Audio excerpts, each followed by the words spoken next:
We're here to talk about the future of aerospace. So we'll keep it light and casual. It's going to be an intimate setting, and feel free to interrupt and ask your questions. I'm your moderator, MJ Steady Njai. I'm a member of the Aerospace Special Interest Group. I lead the Aerospace in Africa initiative, and this is a talk that I'll reserve for later. My background, I spent 15 years in aerospace and aviation, building airplanes and building space habitats. I'm currently happily unemployed during my sabbatical, my academic sabbatical, and I'll be moderating this panel. Today, we have two of our esteemed colleagues whom I will let introduce themselves. Perfect. Hi, everyone. My name is Will Pomerantz. It's a pleasure to be here with you today. I'm a lifelong space nerd and have been in the space industry for my entire career. I started out as a scientist rather than an engineer, so my undergraduate degree is in Earth and Planetary Sciences. I didn't work as a scientist for terribly long before discovering that I had a little bit of a predilection towards entrepreneurialism and startup companies. And since there's not yet that much entrepreneurialism in Martian geology, I took a little bit of a career turn, and I've spent most of my career now in startup companies. I've had a chance to work on launch vehicles, on human spaceflight, and on lunar robotics. And now I'm starting to work on Martian robotics as well. And then outside of my day jobs, I've always been really passionate about getting more young people, particularly undergraduate students, involved in the aerospace industry. It's a career that I've loved, but also I recognize it's a career that the industry makes it far too hard to get into, to get that first foot in the door. So I've tried to work with a couple programs to make it easier for people, and particularly for people from the communities that our industry has done a terrible job of serving. So I'm a co-founder of a program called the Patty Gray Smith Fellowship, which is specifically for Black and African American undergraduates to get their first internships in the aerospace industry, as well as mentorship and scholarships. Co-founder of a similar program called the Brooke Owens Fellowship, which follows the same model and serves women and non-binary students. And then I'm involved with a program called Space Workforce 2030, which is a coalition of 30 of the leading companies in aerospace that have banded together and said, frankly, that they're all doing a horrible job of recruiting, particularly young people from underserved backgrounds. And one of them fixing it is not sufficient. They need to fix it together. So I've come together to work on programs, everything from kindergartners through the boardroom. How do you get younger people interested in joining our industry? How do you help them actually get in the door? Once they're in the door, how do you retain them so they don't leave aerospace for places like Apple? And if they do, maybe they come back and bring new skills to us. How do they make sure that, people, again, particularly underserved people, are getting the training they deserve, the promotions, the recognition, and the other things that all of us want at work to feel fulfilled. So yeah, very excited to be here. Yeah. My name is Diana Trujillo. I'm also very excited to be here with you guys. Currently, I'm a flight director at NASA Johnson. I work with ISS and Artemis. And then before that, I worked 15 years at NASA JPL working on Mars missions. So I got to work with Curiosity, Perseverance, Ingenuity, which is the first helicopter that we end up deploying on Mars. Very excited to be here with you all. Any questions you guys have about my background and how did I do what I do? Very happy to share with you. Like Will said, we do not have enough representation. Even though we keep continuing to say that we're bringing more talent into the room, we're still in a situation where there's not enough of the same folks, of the same community, and you feel sometimes like you are alone. The aerospace industry is pretty tough.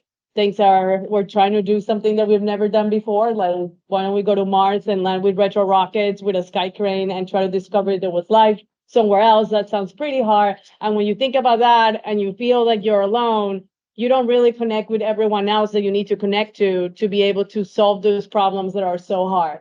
The thing that we need to recognize is that to solve these hard problems, we also need to bring everybody's way of thinking, different perspective, because there's no one way to solve it. That's why we haven't done it yet.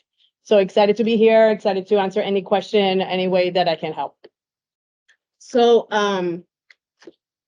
just to level set, if the expectation is that this talk is going to be about, all the exciting innovation happening and the future of space tourism and all of that, not quite. Well, given the audience and the fact that we're on a university campus, we really want to be intentional about giving specific information to our undergraduate and graduate students or young professionals, people who are just entering their careers, as to what the ecosystem is going to look like, what skill sets are required going forward, and what are the pipelines they might want to integrate, going from being an undergraduate intern to maybe a graduate research assistant, and then being a professional. So that's how we want to frame that conversation. All this obviously in the context of what is next for aerospace and what does that look like. So I'll start with you, Diana. What does the future of aerospace look like for you? Maybe giving us a little bit of background of the missions that we've conducted so far, Okay. and where we're gonna go next. Yeah, that sounds great. So if I think about Mars exploration, the thing that we're trying to figure out is where is the life? We started with where is water, and we tried to find it with multiple missions, including the Mars exploration rovers. Then after we noticed that, or actually confirmed that, the next stage was, can we actually sustain life on the surface of another planet, which was Curiosity. Once we checked that off, and it's not that I'm making it sound easy, but it wasn't certainly, once we checked off that we could sustain life on the surface of another planet, in this specific case, Mars, then the next case that we were looking for was, can we find signatures that showed that there was life, which is what Perseverance is actually currently doing.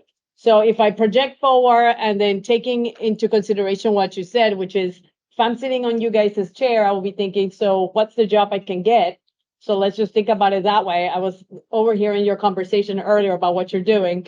And I'll say, if you're interested in bringing the sample back, that is Mars sample return. So Mars sample return is the next thing that NASA has on their radar. The intent is that the tubes that Perseverance, which is, think about pencil-sized tube, Perseverance is supposed to dump all those tubes, and a different mission is supposed to land, go pick up those tubes, send it back into a capsule back to Earth. That is currently under development. So that's a mission that, if you're interested on that, that should be on your radar. The other thing maybe is when I look at Europa, for example, the Europa Moon also, we're exploring Europa Moon. We're trying to figure out what's going on there. But to get to Europa, the goal is really to land in Europa and take a look at it. What's going on with that ocean underneath it? But to do that is so far that we now need to think about bigger infrastructure. Do we need an orbiter? How do we do communication? So the first thing that's going is Clipper, which is already in the clean room at JPL, and it should be getting packaged to go. So those are the big things that maybe I will start considering. And now, if you want something super close, it's maybe considering Psyche is a mission that's about to launch in October. And so you will think, well, but I'm still a student, or I'm about to graduate. How am I going to make that? Well, the thing is that Psyche launches and you still have the mission that needs to perform. So if you intercept that, you could do operations with Psyche. So all of that is interplanetary aspects of it. I want to stop here for a minute, and the fact that we have a small crowd, if you guys have questions, like she said, just interrupt and we just have a conversation. Eyes percolating. Me too. That's what I'm saying. I'm like, I'm seeing it. Go ahead. So, as far as you're aware, what do you think the distribution is between interplanetary exploration missions that are geared towards the eventual goal of, habitating or colonizing another planetary body versus utilizing space for resources, or, like a space colony that may be like Earth orbiting or something? Yeah, so I'll tell you this, and I can talk forever. Feel free to jump. Yeah, you guys need to jump in. I'll poke a little bit on your word, and I know this is just me colonizing, right? Yeah. That's something is like, it's like, You've seen what we've done with that on Earth. yeah, it's like, it's just me, it's like, with respect, with honor, I have no idea what's out there, and I need to go figure out what it is. When you go outside, and maybe this is the romanticism part of me, it's like you go out in the night and you look at the sky and the stars and you think there's something out there I do not know. If I think about it that way, I want to go see it and understand it with respect, because I want to honor what's there. And so now that's my 2 seconds of that word. When I think about going outside, it's a hard thing. Your question is very hard for me in particular, because I worked at NASA JPL doing interplanetary exploration for 15 years, and now I work at NASA Johnson doing human spaceflight, and we're going back to the moon. And so when you ask me, what do you think about exploration? My heart is split in two because I want to know what's out there. But in order for us to know what's out there, I need to take you all. Because every time I do it with the rover, it takes me 3 months to do something that you can do in 30 minutes, which is why I need to take you there. And when I think about it, the first step in my mind is to have the ability to take a human so that you can leverage your own brain and I don't have to codify your brain and you can do the exploration that is needed so we can hop around to other places. However, if I only think about taking you to the moon just now and I stop thinking about Europa and Jupiter and what's out there or JWST, you know, the James Webb Telescope pictures, I feel like I lost the big picture. So I think that you got to do both. So you know where you want to go while you're trying to figure out how you're going to get there. Does that answer your question? So to summarize, it's really not an either or, right? It's a two-pronged approach. Like the approaches or these conquests are happening in parallel. And like with everything else, there are times where one is going to be prioritized over the other based Or on you do objectives. both, right? Yeah. I mean, Artemis is happening and you're still doing JWST. So you can just choose what you like. And like I did, work on both. Just time it right, like you say. So as I think about the future of the aerospace industry, just to share a little bit of context first. So I'm 43. I've been in the industry for 20 something years now. What the industry looks like today is unrecognizable from what it looked like when I was a student and when I joined. It's had a lot of changes, and I would say almost all of them for the good. A few of them with question marks on them, perhaps. And I don't say that to put down the industry as I joined it. Obviously, it inspired me, and it's what I wanted to spend my life working on. But we see now a lot more variety because there's more than one game in town. You know, when I joined the industry, if you wanted to work in aerospace, you could work at NASA. You could work in the military, or you could have a slightly different badge and work in the same place on the same programs, but work for Boeing or Northrop Grumman or Lockheed or Raytheon or another company like that. And those are wonderful organizations that have always and will continue to do wonderful things. But there weren't that many of them. They weren't open to that many people. If they didn't happen to align with what your passions were, it was sort of like, well, wait a decade and we'll be doing something different. And that's not the most satisfying answer, I find, particularly to young people. Wait a decade is not great advice. What we see now is there's been this incredible proliferation of so many more people and groups and entities and countries that are doing space. In my last job, I had a task of tracking all the national space agencies in the world. If you graph that over time, it's basically, two USS and USSR and America for a long time, and then you start to pick up and you get more in Europe and a couple in Asia, and now we're at the part of the curve where it's like this. When I stopped counting, we were at 77. I think we're now into the mid 80s, and it is not only the big, the richest countries with the biggest economies. You are starting to see space agencies in every continent, from every level of GDP, from countries that have purely agricultural space interests, purely military space interests, climate change space interests, all different kinds of angles.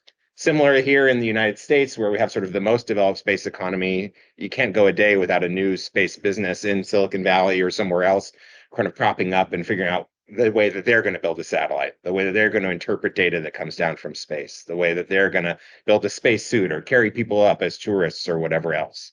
So it's a much more dynamic time. As with any industry, when you get dynamic, you bring in risk.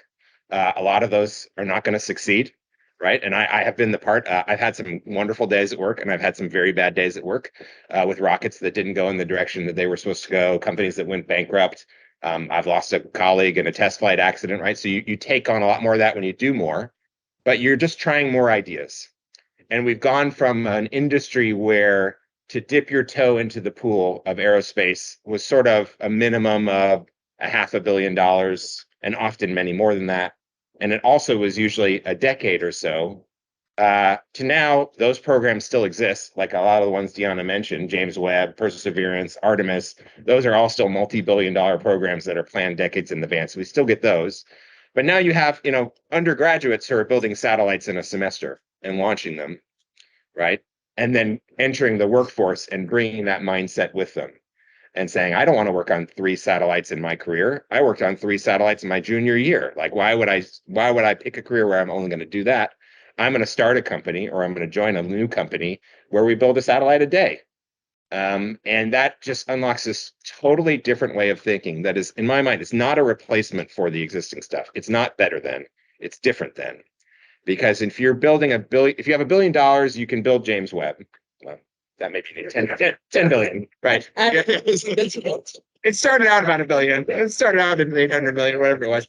You know, you can build these flagship missions that do the unthinkable, right? That answer the biggest possible, is there life out there? Questions. But if you build a satellite in a couple hours, you know, and they start to become a lot more like this, you do different things, right? You send them to different places to look at different things. You trust different people to be leaders on them, right?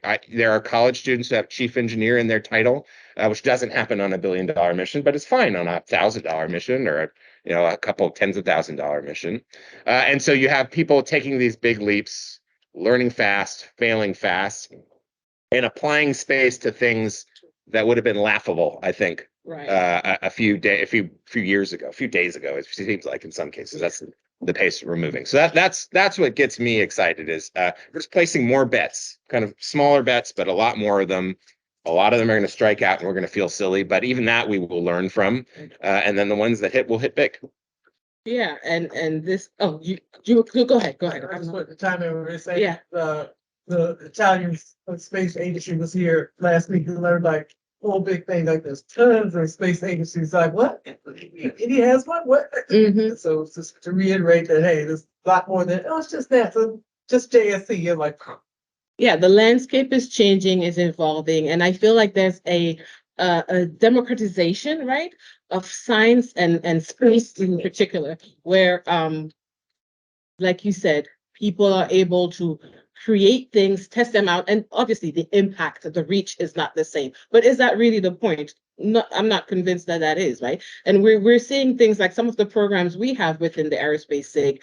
We started working on CubeSat in Kenya with kids that don't even have access to internet outside of, the training center or the schools they attend, right? But the idea here is to use space technology to solve earthly problems. I mean, what is more sacrosanct than that? I remember, you probably can tell I have an accent. I was born here, but my parents were diplomats, so I grew up elsewhere. And when I told my great grandmother, who I got to share time on earth with, she had a 6th grade education, and I told her what I wanted to do. She was like, I beg, not enough problems here. You're trying to go solve problems over there. Like, that's the mentality. But it's like, no, some of this very same technology we are developing to explore space and take us beyond can help solve problems here. Like, so in the example with the CubeSats, we're using that to monitor locust activity in East Africa. And if you don't know, that's a huge problem with drought, and food insecurity. So like that's a tangible problem that you can solve for local populations using space technology.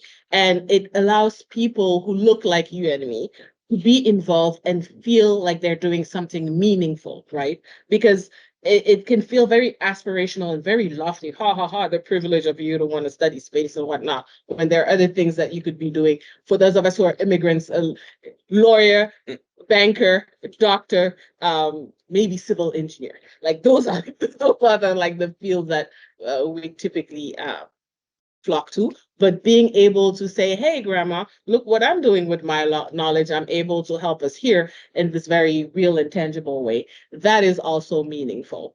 I saw another hand earlier, but that was you. I attended at a convention 6-7 years ago, and they were just starting to do the contest with the students, and that just got me thinking. And I didn't start it. I'm not a gazillionaire, but people don't know about that. Is the problem, and I don't know how to get them here. I want them to come and have spaghetti and talk. But, do you have any programs that you can offer to us? I'll leave an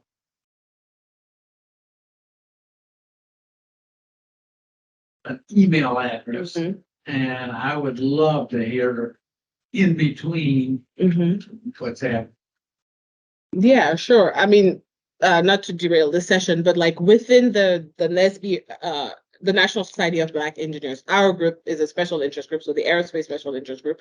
We try to create this pipeline from K to 12 to collegiate and then to professional life, like being able to really introduce the kids to aerospace and aviation, get them excited about it, give them programs to attend, give them mentors, get them into colleges, into like graduate programs, and then help them get into the professional world. So we have that whole pipeline set up, and I'd love to, like, there's so many programs we have that are currently on and ongoing and actually pretty successful, not to pat ourselves on the back, but and yeah, I would love to connect with anybody else who has anything like that going on. Let me know. Would love to connect. MJ, let me just add a few things. So, I like everything that you and Will said, and the message that I think is important for the students, though, is the fact that you don't have to pick one way, right? You got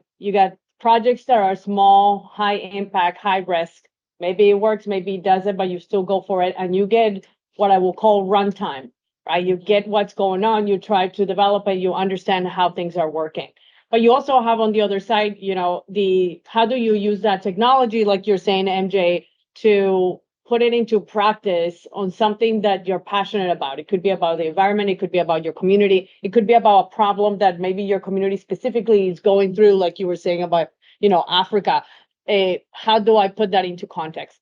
But you also don't have to choose that, right? I also want you to think that you can think, I want to go figure out what's going on Jupiter. And I want to be that person that wants to answer that question. And so I'm not saying that one of those answers is the right answer. I'm just trying to tell you that any of those answers are the right answer. It just matters what the right answer for you is. You talked about being an immigrant. I'm an immigrant myself, right? I came to this country. I didn't know any English. I had $300 in my pocket, and then I had to figure it out. And at some point I had the same question, like, is it doctor? Is it lawyer? Is it civil engineer? And I had to ask myself, what do I actually want? What do I want to do? All of this is going to be really hard. Nobody said it's going to be easy. So I might as well just do the hard thing on the direction of what I want, even if it sounds crazy. Do I want to be an astronaut? Why not? And even if it sounds funny, even if people are like, are you serious? So you have no idea how many conversations I had with my family about, like, you're going to apply where? And I was like, at NASA. Yes. Are you sure? I think I have to call your support system when you cry because you didn't get in. And I'm like, this is not the encouragement I was waiting for you guys. So my whole point is just do what you love, right? The part that's very interesting to me with all the things I've done in my life is the more you run from it, the more it keeps showing up. And then you realize, like, I just wasted all that time running away from it instead of just run straight to it, and then we'll see what happens. So there's no right answer, right? You just ask us which way worked for us and see what fits for you. Yeah. And then one thing about space, this is a tagline that's kind of cheesy, but there's space for everyone in space. Like, I don't want you to see this panel and say, oh, it's hardcore engineers only. No, there's literally room for all skill sets in space. I'm currently working again in East Africa on exploiting or deciding where the new astronaut training grounds are going to be and what that village is going to look like, things of that nature. We need artists. It's not me who's going to figure out what's going to make people feel good, right? And what color palettes are tangible and all of that. We need people who are great at logistics, right? People who are going to be able to tell us, this is the amount of supplies we need, this is how we're going to transfer them, and this is how we're going to store them, but et cetera, et cetera. We need accountants. Like, hello, without money, we need financier. Like, all skill sets are welcome in this in this space, for lack of a better term. So I really also want to put that out there. And I want to get your thoughts on that as somebody who works closely with this young population. Yeah, totally agree. I mean, if you think about it, space isn't a place, it's all the places. And correspondingly, I think the industry needs all the skills. There are space lawyers and space artists and space journalists and space everything. And the earlier we start to train people to learn that vocabulary, both for the people who bring those expertise into our field to know what the heck we're talking about when we start to geek out on things, but also for us who maybe do come from the STEM backgrounds to know when and how to engage with people who have an arts background or communications or whatever else. I always, it's one thing that I have that I consistently find undergraduate students are finding more in their extracurricular activities and not in the classroom, right? I graduated with a science degree. I had never worked with an engineer, and I entered the industry, and all I do all day is work with engineers. I even married one of them, right? That's it. And it was just like not a skill set that I had, and I was very bad at it for a long time. Because I thought like STEM, we're all friends, right? We all think the same, we all want the same things. And that's maybe true at the like courses level, but the minute you drill down at all, the scientists and the engineers are pulling in the exact opposite direction, right? Your science teams, when you were at JPL, always wanted the impossible, and they wanted to go to bring the heaviest instrument to the most dangerous place and leave it there for the longest time. And the engineers want to do the opposite, right? Every day, essentially, when they're deciding to take the rover, the science team wants to turn left, and the engineering team wants to turn right, almost by definition. And they're just talking past each other for a long time until they, through luck or determination or whatever else, kind of learn that skill set. So when we have more young people or new entrants, whatever their age, coming into the industry, who bring this new perspective, I think that's wonderful. When we invest our own time to learn something about those other fields, that's really great. When we're able to entice people from other industries, from places in Silicon Valley, other parts of tech, to come into space. No, you're coming back. You're coming back. No, you did. I think you did. Yes, no, you did something really wonderful, actually, which is because I love my space people. We can be guilty of hubris, right? We've heard the jokes about rocket scientists our whole lives, and we have internalized them. And so I've seen over and over again, space people assume that if we haven't solved the problem, nobody's solved the problem, and it probably can't be solved until we solve it. And sometimes that's true, and oftentimes that's a farce. Like this problem was solved 100 years ago by the railroad industry or by industrial engineers. I remember sitting in a meeting early in my career where we were trying to do an event that where we were going to be flying rockets at a public event with an audience of like 10,000 people, but we were going to have some amateur experimental rockets sort of flying there. And we were trying to figure out how on earth we could make it safe to have a liquid oxygen trailer here at this public event. And I just had to sit there like, there's a liquid oxygen trailer at every hospital in the world. Like, this is not fundamentally unsafe, right? You can drive a liquid oxygen trailer and park it in the playground next to a kindergarten. That is totally fine. This has been solved by the Department of Transportation before. Why are we going back and reinventing a new way to store? Like this is ridiculous. So when we can pull in people and say, great, you've got a couple of years experience or many years experience in consumer electronics or in some other field, in AI, machine learning. Awesome. Please teach us, help us see past our noses sometimes, or get up off our high horse, whatever it might be, and realize that we don't have to take $1 billion to solve this problem. We just need to go and read the right textbook or talk to the right expert from another field. Yeah, and just about this little inside joke, the skill set that I've acquired though through this industry, they're transferable, and that's what the joke is about. Is that before this sabbatical, I spent 3 years at Apple working on consumer electronics, and as soon as I went to Apple, people immediately started messaging me, is Apple going to space? Because all my life I spent in space, right? Or aviation building and like space habitat. So why would I go to Apple? But I literally was like, they have a challenge they can solve. They reached out because they figured they need a specific skill set. They brought in this very eclectic team. I'm going to miss them terribly, but I've learned so much, in those 3 years that I spent there. I developed a muscle that I didn't even know I had. And now I'm on a sabbatical. Hopefully I'll finish graduate school for real this time. And then go back to aerospace probably. But whatever I've learned in my 15 previous years of experience, that transferred super easily in a totally different industry. So MJ, let me jump from something that you said for the students in the room. So I'll say a few things. One of them is the skills that you need if you're looking for a job. I will speak for the background that I have, which you guys now know, is an intersectionality between mechanical engineering, computer science, electrical engineering will give you the ability to understand how things actually work. The reason why that is a really good combination in between any of those is because it will never work the way that you think. So when you send it to space, you realize, well, that was not what I thought, even though we rehearsed this 100 times. And now your electrical, mechanical, computer science background is going to help you realize, wait, is it the software? Wait, did this happen electrically? Wait, did this happen mechanically? And those are some of the most exciting things for me that happened on my career is, as much as anomalies are not the thing that you want to say happen in space and you look forward to them, when they have happened with the team, you gel in a way where you really solve the thing that you never thought it was possible. And so that background, right? Any of those three combinations, if you take a minor, that's also helpful. So don't think that you have to major in both, just recognize that. The other thing that I want to tell you is, oh, well, I don't have a master's or I don't have a PhD. Should I go get one? I don't have a master's. I don't have a PhD. I graduated from my bachelor's degree and I went straight to work. The reason why I'm saying that is because this is all timing. And I mentioned earlier the missions that are coming up. The thing that as a student that I would recommend to you all is look at the schedule of the launches that are happening.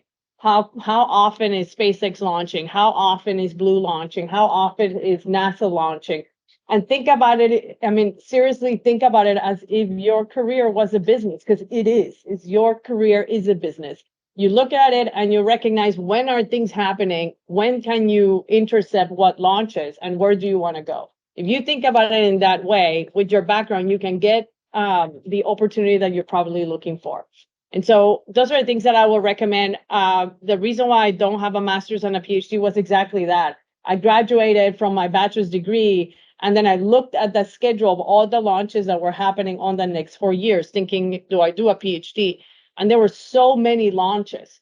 Curiosity was coming in, Juno was coming in. There was stuff going on with SpaceX, and I realized for me that if I didn't come out of the gate running, I was gonna miss out. And so I didn't do my master's. I went straight into Curiosity, and they picked up from there. So don't feel like you got to have a lot of titles under your name. You just got to time it right.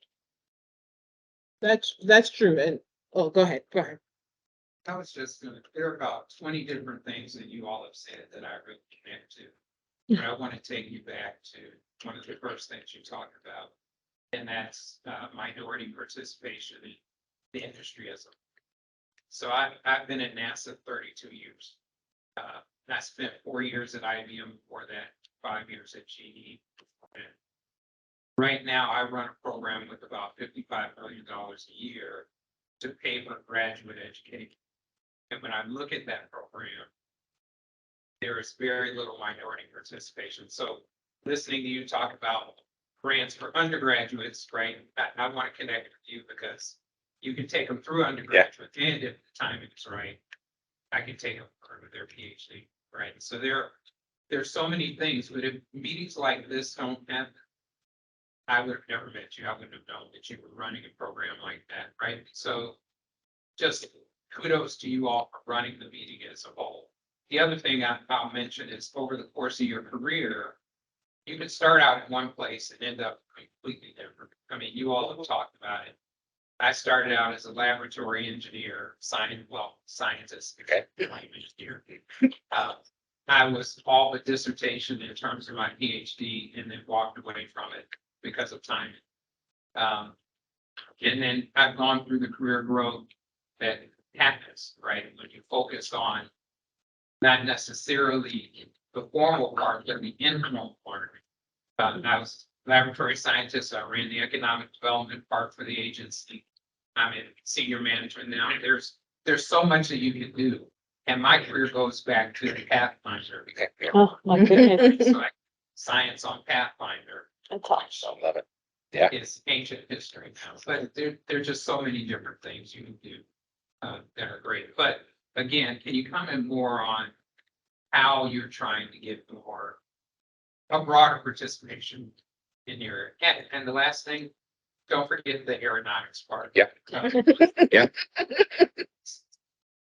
For lack of a better phrase, space is sexy. Yep.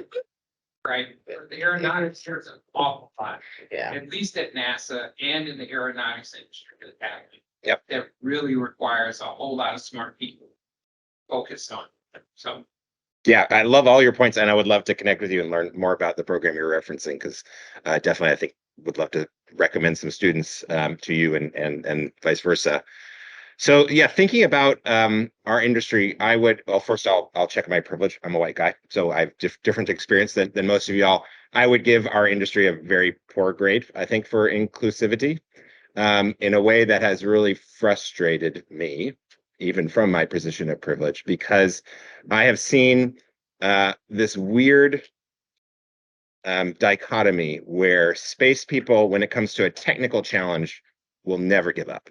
We'll never quit, and we'll pride ourselves on taking the most craziest thing, sky craning onto Mars or New Horizons past Pluto, Starship, whatever. The harder it is, the better.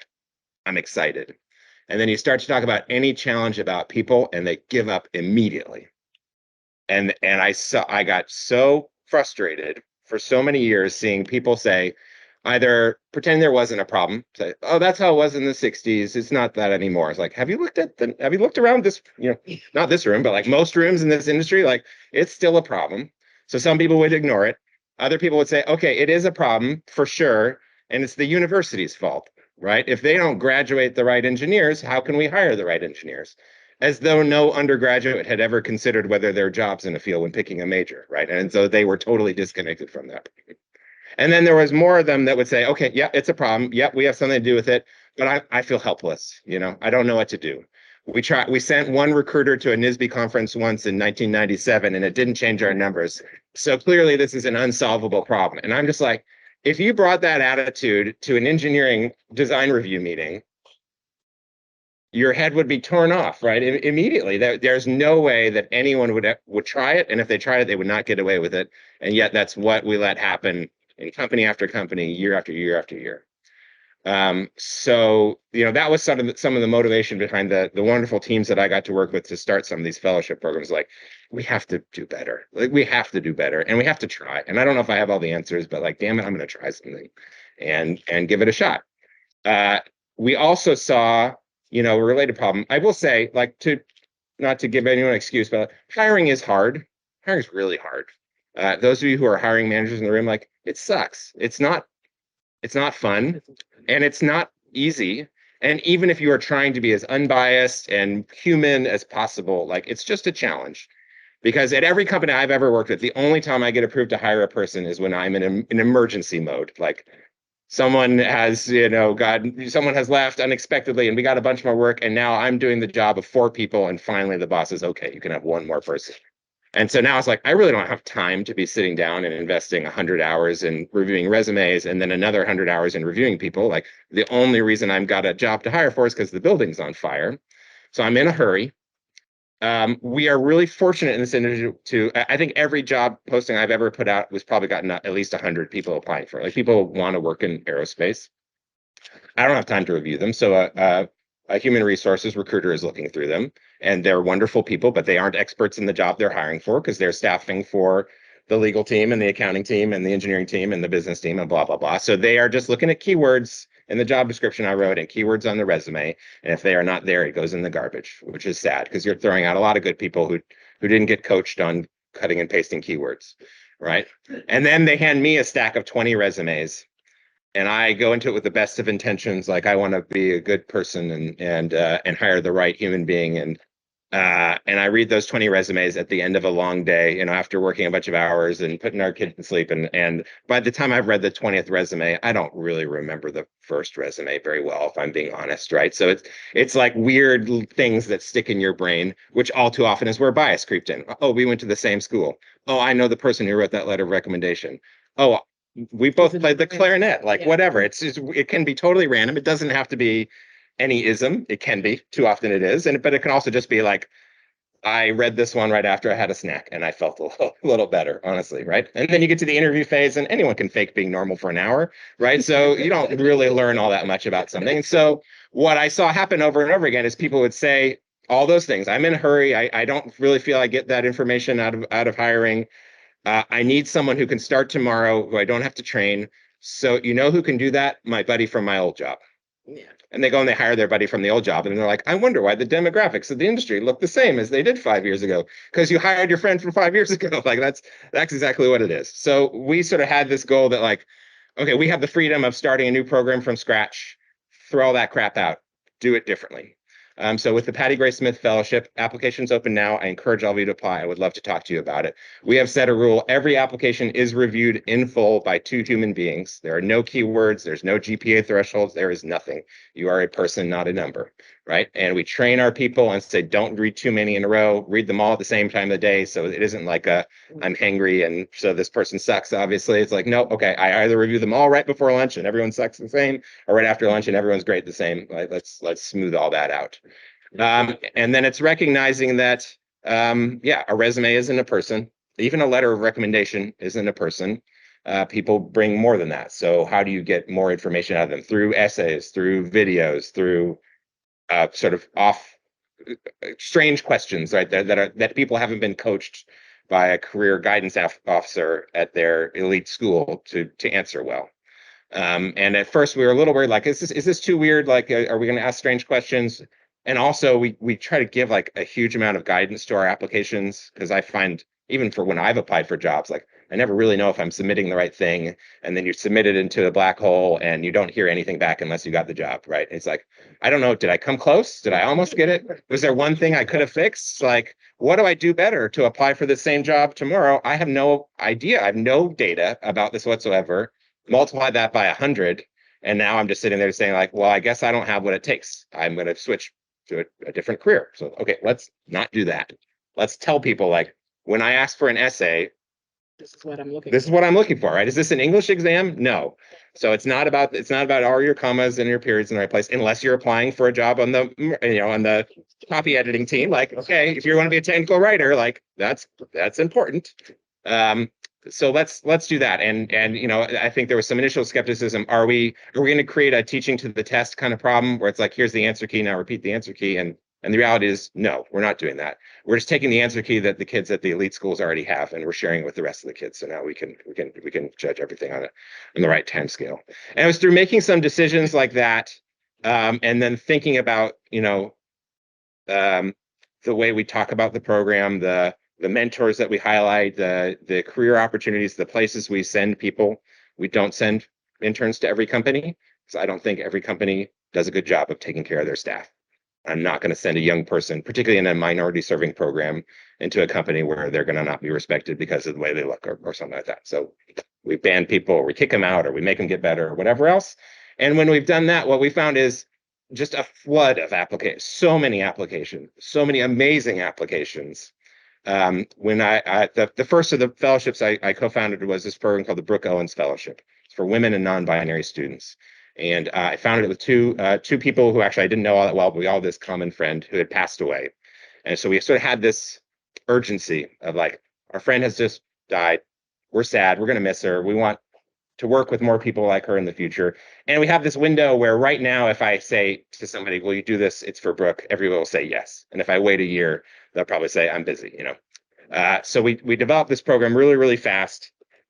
We said, what were the key things early in our career that were really important to us, either where their presence launched our careers or where their absence maybe we're still feeling many, many years later. And that's where we focused in on internships, on the right internships, because we learned that students, even the smartest students at the best schools who invest their time to come to conferences like this, just don't know what jobs are available, because that's not something faculty are particularly inclined to teach or are knowledgeable about teaching. They know what jobs are available in academia, because those are the jobs they are locked at, but they don't know all the companies. So we noticed right now, if you talk to a young person, and I could try the experiment in this room, a young person that's self-identified as I want to work in aerospace, and you ask where do they want to work, they basically all say SpaceX or NASA at this point. And those are both wonderful places to work, but there's 1,000 other places that may be better for that person. So we said, let's help them find internships. Let's both get them interviews at the places they think they want to work, and maybe at some other places that we think maybe they want to work, and let them pick between them. So now at least they have options available to them. Let's give them mentors ideally who look like them, or not mentors that we know are good humans and good allies. Let's give them a community, because too many of our fellows are the only one like them in every professional setting they've ever been in all their clubs and all their classes, all their internship programs. Maybe let's give them a little bit of money, because even a little bit can go a long way.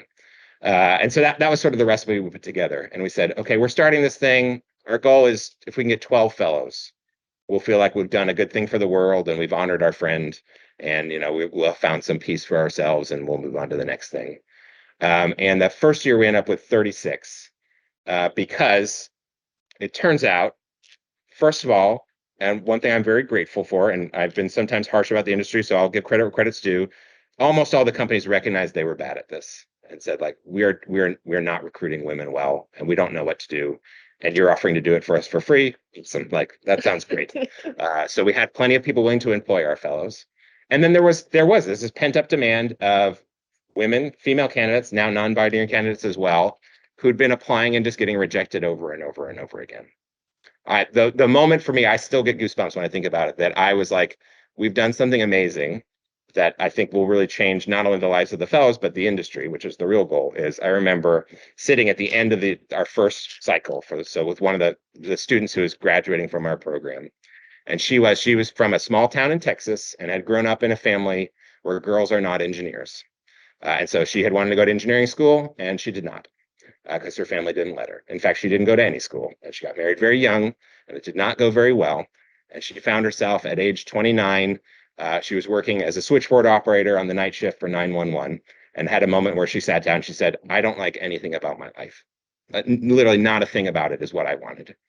And had the tenacity and the courage and the talent to say, I'm going back to school, put herself through community college, went to Texas Tech and was studying electrical engineering and doing great. But she was applying to jobs at every company in the business, and they would see 10-year gap in a resume, no related skills. You're going to a school I've never hired from before. Trash, right? I'm not even going to interview. She could not get a human to respond to an email, to pick up a phone call. We designed a slightly different program. She applied to our program, was like, well, this is an A++ candidate. We absolutely love everything about this young person. She's displays all the professional traits that you want, the tenacity, the creativity, everything. Goes to her internship, crushes it. Best intern ever at this company.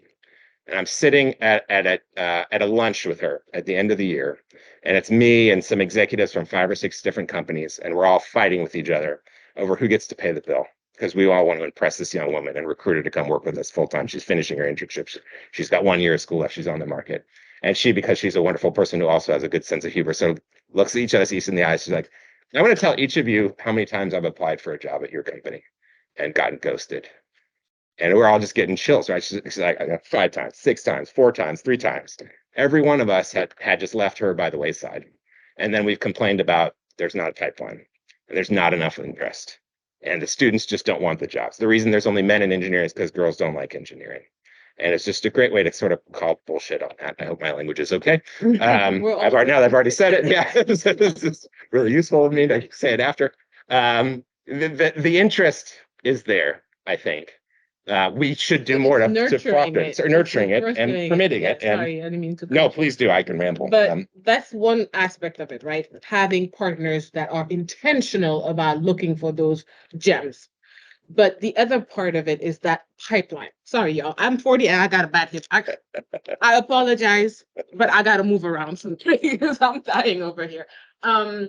The other thing is the pipeline we're creating, right? And you have organizations like NSBE, OBAP, SWE, who are really making great strides in that sphere, where we have kids that we introduce them to the stuff, whether it's aerospace, avionics, aviation, whatever the case might be, right? Introduce them really early, get their interest, but not only garner that interest, but then nourish that flame. Because once you've ignited that flame in somebody, you can't just leave them, stranded after one summer program. Now they've discovered all this fun stuff, and then there's no follow-up or follow-through. And that's what our team has been pretty good at. Moving around. They're trying to tell me to move. My boss over there telling me to move. And so yeah, so we spike your curiosity with a really nice summer program, and then we have these add-on programs all throughout the school year where you can work with boys and girls, Jack and Jill or YMCA or different local. We are really good at not reinventing the wheel and leveraging local resources. Like I went to Embry-Riddle Aeronautical University. I live in Daytona Beach, so we do a lot of things within that local community, right? And then at the collegiate level, having what these partnerships that we have with local between professional chapters and collegiate chapters, where through our organization they're able to do really, really, excuse my French, kick-ass research that they don't necessarily have access to. I was a sophomore or maybe a junior in college when I got to go to the NASA Desert Rats in Flagstaff, Arizona, and test out these really, really amazing robots and bring in my own designs and try new things. I never would have had access to that had they not been through NSBE or and the McNair program, rest in peace, astronaut Ronald McNair. And so this is why it's important to have these pipelines to make science and aerospace or aviation accessible, right? I'm gonna take a leap and go over to Africa, some of the stuff we're doing. We are working on creating scientific stimuli, so kits that are using local resources, culturally relevant imagery, and the what's it called? Matière première, excuse me. I'm forgetting my English word here. Raw materials that are sourced on the continent or whatever the country we're working with, so that science is accessible. Because if I come in with this really cool aviation kit, but everything is, like these toys or these systems or tools that are American or European, I'm not making science accessible. All of a sudden, as a child, I'm understanding that once this chick with the purple hair leaves, I'm not going to have access to these tools. Whereas if I come and I work with the local teachers to create engineering and scientific stimuli that are using local resources, all of a sudden, I get the understanding that science is really all around. And so it's like at that very early age, you understand that, I can do science with what I have here. And then we tie it to, we do, experiments that are aviation based or aerospace based. And all of a sudden, the kid it makes sense to that child, because now I'm seeing things that I can do within my context. So I think that's the first part of it. How to get the interest early and to sustain it and get these different kids through the K through 12, then collegiate, and then getting them into the professional world. And so with partners such as him, or you who have a budget, you seem to have a budget, so I'd like to talk and you as well. Like that's how we do it. We really have to create this cocoon around these kids. Once we ignite that interest, we need to maintain it, because it's really, really easy for them to fall by the wayside. And what you're talking about, using things that are localized, ties directly into one of NASA's concepts of going into Mars. That's ISR. Yep. In situ resource utilization. What can we find that now makes it easier for us to launch from them to Mars, or what can we find there to go deeper space? So, I mean, it's a much more simple concept, but it's exactly in line. It dovetails with thinking. Let me, and then quickly answer your question, because I know we're running out of time on the panel. I will tell you, I certainly work at a smaller scale. I mean, I'm one of the mentors for one of the programs that we'll talk about. But in my mind, long time ago, somebody said to me, recognize that every second of your life, you could be an inspiration to someone else. And when they said that to me, I was like, what are you talking about? And they helped me realize that sitting on mission control, where you're with a camera on you all the time, just walking by and it's like, that girl, the one with the brown hair, that one, like that second for some other girl might mean something, right? And so that made me realize, well, if I take it into that context, I got to be intentional about what I am doing. And then going back to my earlier self and think, what were the things that were not letting me do the thing that I wanted to do? What were the things that were stopping me from believing in me? And that helped me now think about the way that I see life today is I'm constantly looking for my team. My team, whomever I'm going to be end up working with in mission control when we land on the surface of the moon or on Mars, is like, who are those people that eventually I'm going to connect with? That if I can stop for a minute and say, what are the things that are stopping you? Why are you not doing the thing that you want to do? What is it that is making you second guess yourself? And let me tell you, full transparency, how it sucked for me and how I was doing the same exact thing. And who actually came out of nowhere and gave me a hand and told me, stop thinking this way and start thinking that way. So to answer your question, no, I don't have an organization, but to me, I can sit with you for the whole day and tell you exactly how we're gonna, flight director your career so that you can get to do what you're gonna do and what you want to do. And hey, here's my cell phone and call me up. That is certainly not doing it at a bigger scale, but I bet that a lot of us that are now professionals have had multiple people who out of nowhere came in and said, you can do this. And you're like, why are you telling me that? Right? And they will pour their heart on you, even if it was 10 minutes, and your life changed. So I think we just have to pay it forward in the way that we need to recognize that if we want to go understand what's out there in the universe, we just need to connect with everyone and help them just be better than us so we can just make it. So that's kind of what it happens to me. Back to you, MJ, because I know I'm worried that they're going to keep us on. We are, we're 10 minutes? How much do we have left? I saw in the back, all of it. Yeah, you. I'm not sure. I know that I missed. I know people had. Anybody has any question? Yeah, or comment. I did have a question. I don't know how to phrase it. I've been trying to phrase it correctly, but you touched upon your fellowship and how you're trying to get the women and non-binary. Usually people look at big universities or like that's always the main focus. And I come from a smaller university from Detroit. So how do you engage people, and a lot of people who are, the flight that you have said you struggle, they go to smaller school because that's the best pathway forward for them. So how do you approach those people and like for your fellowship? Is it, I know it's open, but do you actively look for or advertise it in those type of schools? Yeah, that's an important point. The aerospace industry has some traditional feeder schools.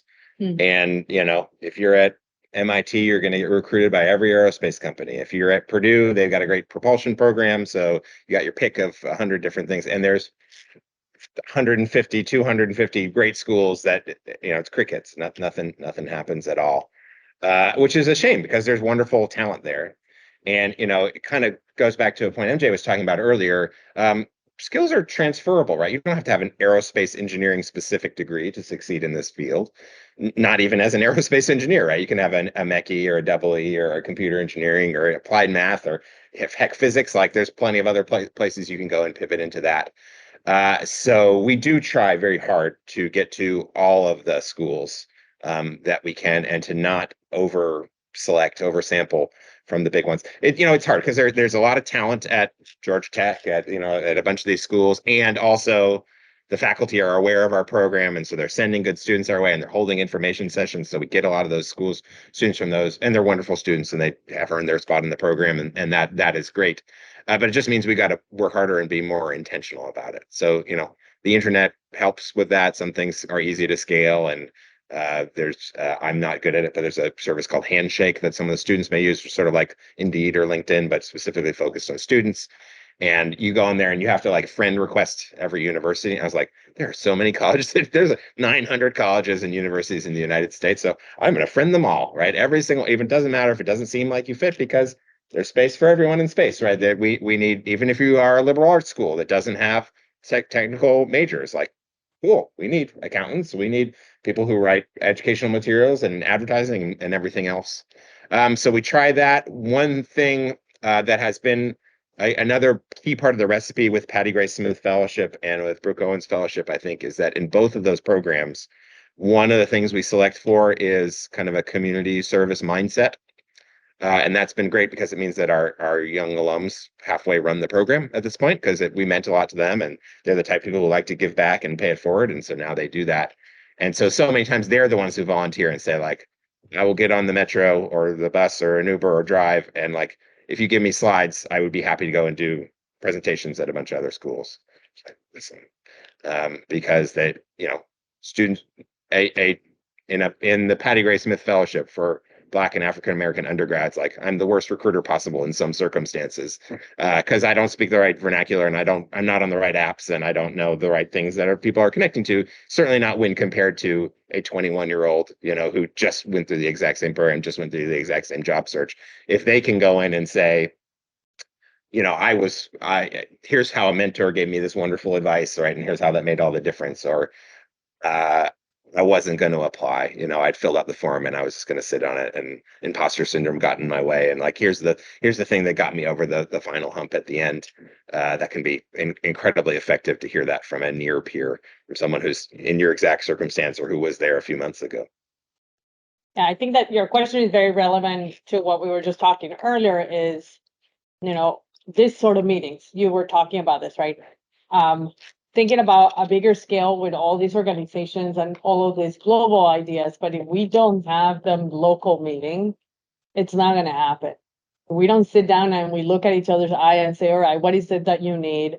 And if we don't show up to NSBE, we don't show up to SHIP, if we don't show up to any other organization, right, and have the one-on-one connection, the website can be beautiful. You're still not going to apply. Okay. One here and two here. Yeah, go ahead. Okay, I have a quick one. I like when you laid out the roadmap of, hey, this is what's happening in industry, and I'm gonna enter now because of this. And so when you look at the next 5 to 10 years, what are the top 3 things you would say people need to keep their eyes on if they're looking at entering industry? That's a good question. I will also love for you to answer that. So if I look at it from the NASA perspective, I will say Artemis for sure. Gateway's coming up quick. Artemis 2 is coming up quick. So you got 2 things that you can choose from. If I think about that, if I think about interplanetary exploration, I will say Mars sample return is around the corner. I will expect that if Europa Clipper, that's supposed to launch soon, makes it to Europa, all of that science and all of that exploration is going to kick Europa lander. It's not on the radar, but I will expect that to happen. And if I go into the ISS, we need to start developing technology to enable Gateway. So new stuff are going to start coming into ISS itself as well. So, Axiom, for example, has now taken the private astronauts and also science, and Peggy just came back on the last one, and the new one just got announced. So if you're thinking that way, there's stuff that are coming up in Leo thinking for their next, there's Gateway, Artemis, and there's Mars, and then there is Europa. So that's kind of how I see it. Does that answer your question? Yeah. Leo, lower Earth orbit, just for the crowd out there. Yes, thank you. I think those are great answers. When I think about NASA's program of exploration, ostensibly this country's been trying to get back to the moon basically my whole life, and now I actually believe it's going to happen. Like we've done enough of the technical work, we've had enough political support that has spanned both sides of the aisle for long enough that like really incredible things are happening, and nothing's a guarantee, but like we are well set up to try. So that's a big one. The other ones I would do is the launch game has totally changed recently. Even before things like Starship that may be coming in the future, already the number of launches has gone up so dramatically We keep setting the record every year. Now, like, I don't even pay attention to when SpaceX launches anymore because they launch so often. So it's just meant so many more opportunities. It meant the price has really come down from on the order of $50,000 a kilogram to more on the order of $5,000 a kilogram for certain orbits and certain kinds of things to get stuff to space. And that's a huge enabling factor for constellations and for all different kinds of exploration. So I think looking at your favorite flavor of the satellite world for things that are going to go up to low Earth orbit, turn around and look back home is nice. And then I'd encourage people to look at the intersection of space and climate. I think that's important to the world, and I think there's money to be made and jobs to be had while you're also doing something that you can be very proud of at the end of your career. You got it. Question. Well, I would say Yeah, someone's that's asking a what I was question, wondering. but I also, I also had, control, what? I also had a question though. We can take that question when you're scrolling if you want. As somebody who does go to a very small school, what, and doesn't knows that they want to go into the aerospace field, but doesn't know exactly what, what would you suggest me doing as to like finding a mentorship or just finding something, not necessarily an internship right away, but just being able to explore what my options are? Yeah, I think, let me see if I read your question correctly. So you're saying I like the area, but I don't know what the jobs Exactly. are. Yes. We can talk more offline. I would say that the first stop for me is just look at the job posts. Okay. What's out there? What are the job descriptions? And the thing that I used to do is like, even though I'm not qualified for those jobs, when I started looking at that time, it was more like, what are the type of jobs that people do here? And am I actually interested in doing that? And then I will peruse through like, some of the jobs have the person that's currently doing the job, and I will read about their bio also, like what it took for them to get this job. And so to try to figure out what are the things that I liked the most. So that was one way of scoping it for me. The other way for me to scope it was, what is the mission of the thing that I'm going to join? I'm a very mission-oriented type of person, so I got to understand I'm about to do this so that what can happen. And if I connect myself to that, then finding the company was going to be easier. Now, there's other factors that you should consider, like what's the salary? Is it within my reach and what I mean within my reach, I mean within my driving reach is what I mean. Or do I need to go move to a different city? Is that an option for me?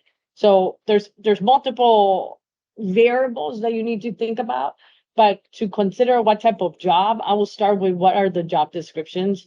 The other thing that I will do is if there are specific topics that you like about space, I'm sure there's people that you have heard that do those jobs. Read about their bios. Your question is very interesting to me because what I end up doing was mapping everybody's bios, pulling out all the things that they did that I liked to create the bio that I wanted me to have. Does that make sense? And then I just went for that. Okay. Did you have? Those are all great answers. I will say the Patty Gray Smith Fellowship and the Brooke Owens Fellowship are both designed for people in exactly that circumstance. I know I have the space bug, but I'm not sure exactly what my lane is. So please, I hope you'll consider those. They're both accepting applications right now. There may be other organizations out there. Maybe we can talk a little bit afterwards if you have even some general ideas or subcategories there. The other thing I would just encourage you if you have a good mentor, a good boss, a good professor, just kind of walking them through all the parts of what you're thinking about, even the ones that are outside of their lane. Because space is such a big industry, you may be able to combine two things you love that you always thought of as separately. If you love space and also you love Model UN, well, there's space policy, like that's a whole field. And even though your professor may not be expert in that field, they may know that a field exists and may be able to say, like, check out this website or read this book or watch this TED Talk or go to this other special interest group within NSBE or anything like that. So, but if you only tell them about one part of your interest that most closely align with them, they will just never know that they should be forwarding this email to you or inviting you to listen to this other lecture. I love what you said. I think that the last thing for you to consider is all of these conversations require transparency. and vulnerability, which is very hard because you're talking to a stranger that you never met before. And now you're gonna tell them your deepest secret of I love this and I want to be an astronaut, but I haven't told them my mom. Right? So, but you gotta tell them. And the thing, I mean, certainly check out PGSF, check out also the Brooke Owens Fellowship. Also, the mentors of those two programs have their extensive bios in there, which is another place that you can check it out and understand what those people were doing. I love what you said also about maybe it doesn't exist what you want to do, but that doesn't mean you can do it. If you like two different domains, you can marry those domains. You're a jack of all trades, and I happen to be the same. Well, there was one time in mission control for Mars that I stood up and I looked at all the consoles, and there was out of my 15 consoles, only one I had not done.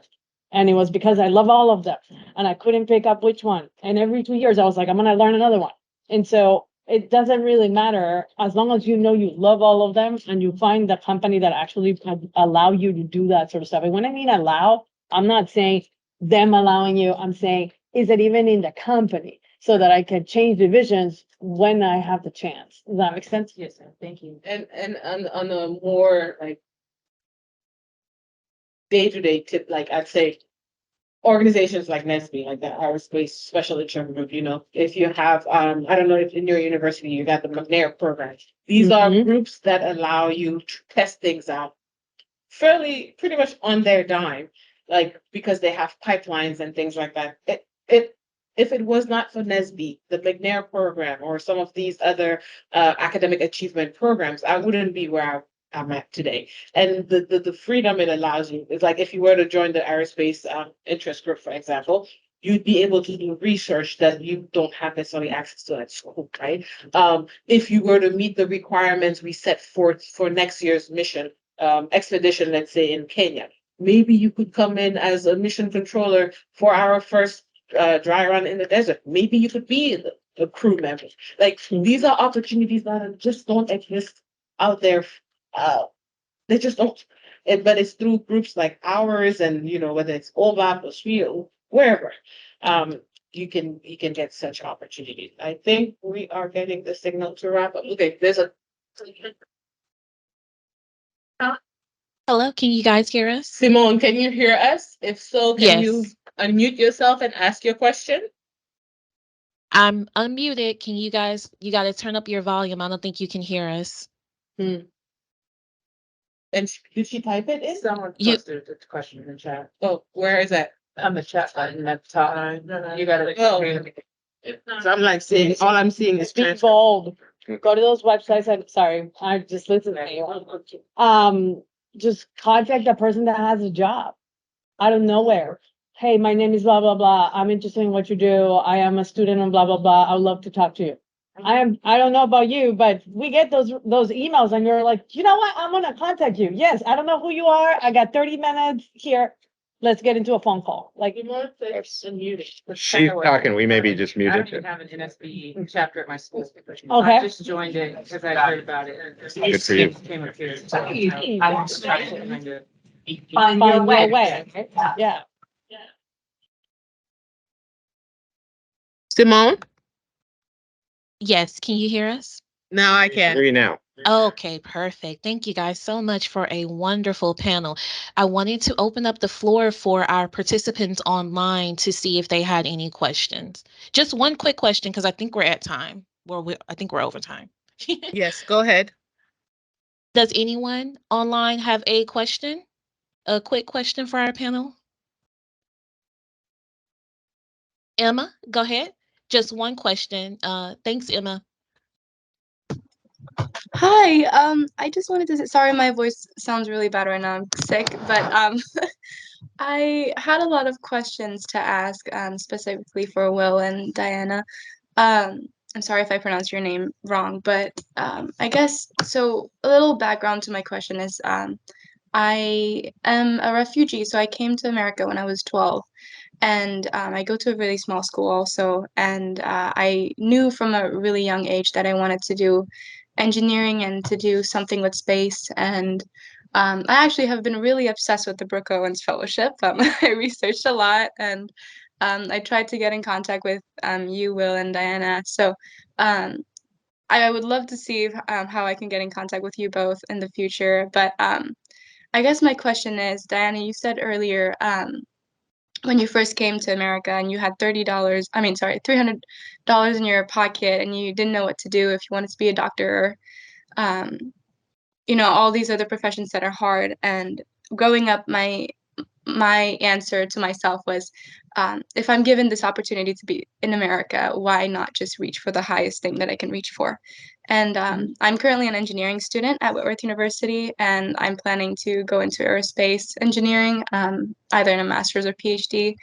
But I guess I just wanted to know, how did you know this was for you? And I guess I also wanted to know, how important is it for classes or just your grades and how well you're doing in academics and how that translates to your career in the future? Because I just feel like right now it just feels like a drag to be in school because I can't be in the force and I can't do what I love. But I know it's really important to learn all these things. Yeah. But I guess, yeah, like how did you push yourself to reach that, and how did you like face all those adversities and just motivate yourself here? Okay, so let me see. I know it's a multi-part, so let's see if I can get it. So how did I know it was for me? I was tired of everybody telling me it wasn't for me. You're this, you're supposed to be here, you don't know this, you don't have this accent, you blah blah blah. And I'm like, why is everybody telling me what is it for me instead of me knowing what it is for me? So the reason why I knew it was for me, it was for two reasons. One of them, because I knew what I liked. I liked the unknown. The less I knew about something, the more interested I was. And so it's almost like a puzzle to me. It's like, I know space is there. I know there's stars. I know some of it. I don't know a lot. There's a lot that needs to be filled in. I'm gonna be cocky and think I'm gonna fill in the gaps. And so everybody tell me it's not me. Well, why not me?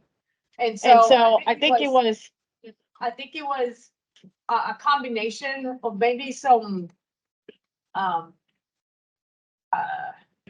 inside desire and maybe anger of thinking that it wasn't my turn when it was my turn and I knew it was my turn, so I'm gonna go get my turn. So that was one. Combined with, like I said, the romantic aspect of we're here for a reason and I don't understand it and I want to be part of answering that question. The second thing that you ask is, how did I get through school? It feels like a drag. When am I gonna finish this? I get you. I will say that it's a thing that I answered earlier, is the understanding of what the schedule of the launches are was my like my driver, right? Like I knew there was something I was aiming for. Even if I didn't have a job on that, I knew there were some missions that I wanted to intercept. So I had a target. I had a goal that I was going for. The other thing that I was saying is continue to be obsessed with the Burgoyne's Fellowship, because you should certainly apply. And now that Will and I are hearing you, it's like, well, we should totally talk more. The Burgoyne's Fellowship is going to open your horizon and help you understand how is it all going to come together, even though when you're taking differential equations, you're wondering, why am I doing this? And so it's going to click in. And I feel like I'm missing one part of your question. GPA. Will talked about it before. He talked about the fact that the GPA itself is something that the Burgoyne's Fellowship is not super keen on, because you are not your GPA, you're you. I will say that start with the Burgoyne's Fellowship as well, but recognize that there's specific employers that have a threshold for hiring. So you got to understand where you want to work and if the threshold is there. Like I know for some of the NASA, oops, I think that we just killed the call. No. Okay. Some of the NASA jobs require a certain amount of GPA, but not all the companies do. And so I'll tell you something that I learned about a movie that I saw last night from Jose Hernandez, who's an astronaut.